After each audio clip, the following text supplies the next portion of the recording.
E não é que a nossa teoria está se concretizando aqui no canal de que a Ômega realmente é a chave para clonar o Palpatine? A gente vai falar um pouquinho sobre todas essas questões importantes para o nosso protagonista.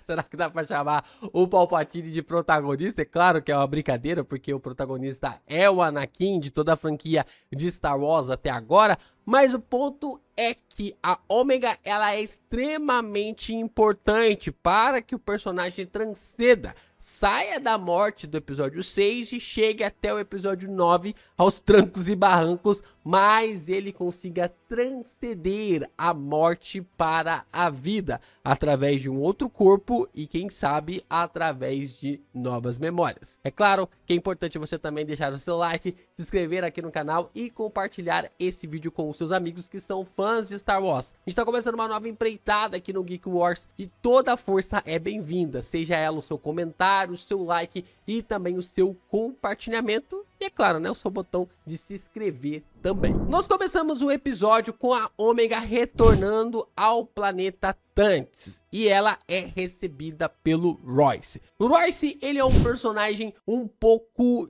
diferente. Ele é um personagem um pouco estranho, porque a sua ascensão sobre o poder foi basicamente atropelando a Nala Se. Só que se você é atropelado, né, como a Nala Se foi, é claro que quem atropela um dia pode ser atropelado também. E a minha questão sobre o Royce é qual vai ser o ponto de vista dele até o final. Porque neste exato momento ele é mal mesmo. Ele é um cientista mau que ele quer seguir ali as artimanhas do Império por causa do poder. Ele quer chegar ao cargo de ministro da ciência do Império. Ele quer chegar no maior cargo relacionado à ciência no Império. Então ele vai fazer de tudo para chegar nessa posição. Só que o que eu estou querendo questionar aqui é: será que ele vai girar essa chavinha totalmente para o mal sobre o mal? Ou a Ômega ainda pode fazer alguma coisa na cabeça dele?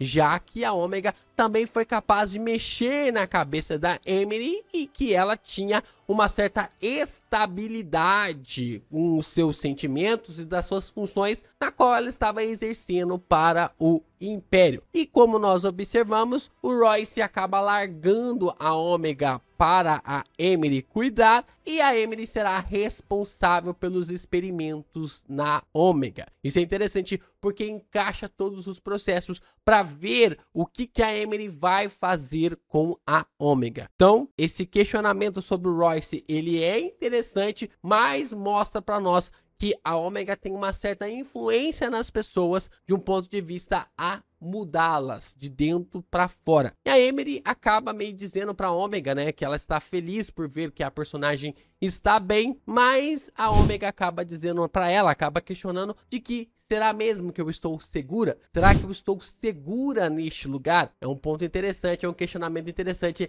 ali para a personagem. É um ponto de vista levantado ali de uma forma de que talvez ela não esteja tão segura naquele lugar. Vamos então para o planeta na qual nós tivemos o ataque no episódio passado. E então nós observamos o Hunter, o Crosshair e o Wrecker se juntando, né? O Wrecker finalmente acorda daquela explosão que teria matado qualquer clone normal, com a resistência normal ali de um clone. Mas o Wrecker levanta como se nada tivesse acontecido. É literalmente o tanque do Bad Patch, né? Literalmente o grande tanque ali dos personagens. E o Crosshair revela para nós que Lambert pode ter a localização de Tantis. Achei interessante esse ponto, porque o Crosshair, ele havia falhado no episódio passado em colocar o localizador na nave, qual a Ômega foi levada embora, mas ele tinha ali uma segunda informação, um segundo ponto, porém ele não queria contar, porque Tantis traz 1 milhão de traumas para ele. Ele mesmo fala que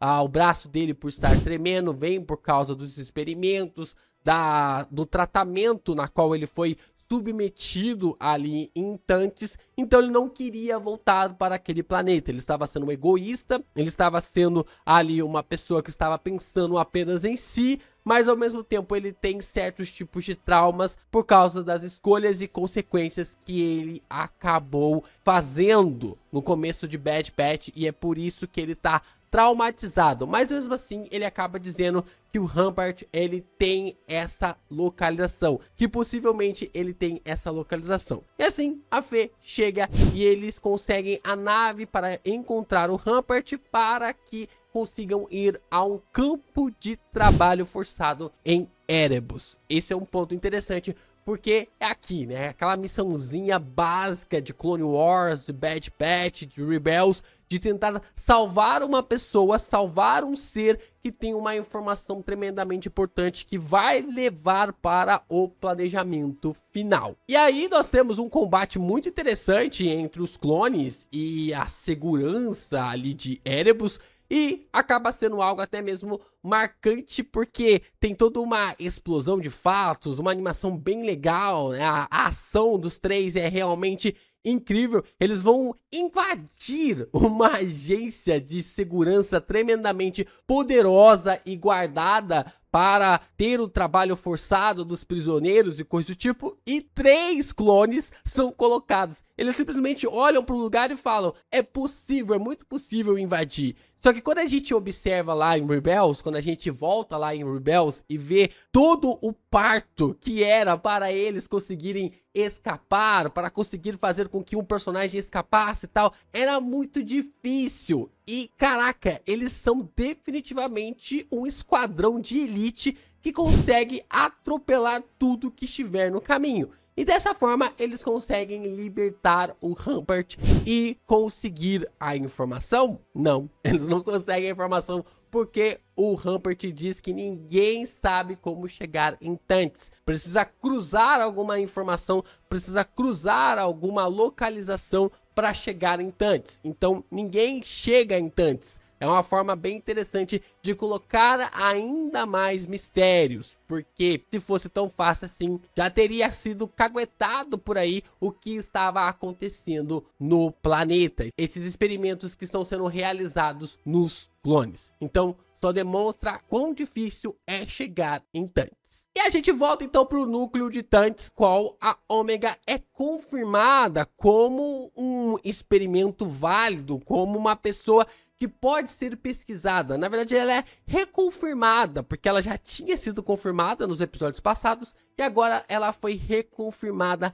através desses experimentos, quando ela chega na base Tantes. E aí, meus amigos, aí o Royce libera uma informação na qual eu já estava comentando com vocês aqui. A contagem M de um indivíduo não pode ser replicada. A gente está falando dos midi-chlorians. É claro que os midi-chlorians não podem ser replicados, porque por mais que um clone possa ser feito, é quase como se você conseguisse replicar as digitais. É impossível. As digitais são formadas nos nossos dedos através das movimentações das nossas mãos. Então é impossível você fazer as mesmas movimentações. E os midi-chlorians têm essa mesma proporção, têm esse mesmo dado através dessa percepção com a força, com essa conexão com a força. Então, como eu tinha falado para vocês, exatamente como tinha previsto, aconteceu. Eu lancei um vídeo exatamente ontem falando sobre esse assunto e Bad Batch foi lá e confirmou. E esse é um ponto interessante, porque clonar o Palpatine, como eu já falei aqui no canal, é fácil. Fazer um Palpatine novo é fácil. A dificuldade é fazer um Palpatine com a mesma quantidade de midi-clones que o atual tem. E essa que é a grande dificuldade de clonar o Imperador. Porque se ele for clonado sem a grande quantidade de midi-clones, de nada vai ter de ser mentira. Porque é só um Jedi mais forte chegar, é só um Sith mais forte chegar, ou alguém que manipula a força. O Sith não pode ser, né? Mas alguém que manipula a força do lado sombrio chegar, ele derrotar, que ele vai ser deposto. Mas ele se garante. A quantidade de midi-clones que ele tem mostra que ele se garante no controle com a força. Não é qualquer um que consegue fazer aqueles rainhos ali com os seus dedos ou coisa do tipo. Mostra exatamente como o Palpatine está preocupado nessa percepção. Porque como eu falei também no vídeo de ontem, nós tivemos 7 temporadas de Clone Wars, tivemos 2 filmes focados nos clones e não tivemos nenhum clone manipulando a força. Ou seja, não dá para replicar a quantidade de midi-chlorians que um clone pode ter, que um corpo original tem através de um clone. E é por isso que a Ômega ela é extremamente importante para esse ponto de vista. A contagem M da Ômega foi misturada ali com as espécimes que eles têm, que a gente observou no episódio 10, com a Emily reagindo, né, relacionando ali com os personagens, e assim a Ômega será confinada nesse compartimento com segurança máxima. Esse é um ponto que eu achei muito legal, muito interessante, e essa fusão, né, essa mistura desses experimentos nesses personagens é o que pode gerar o Palpatine que surge lá no episódio 9.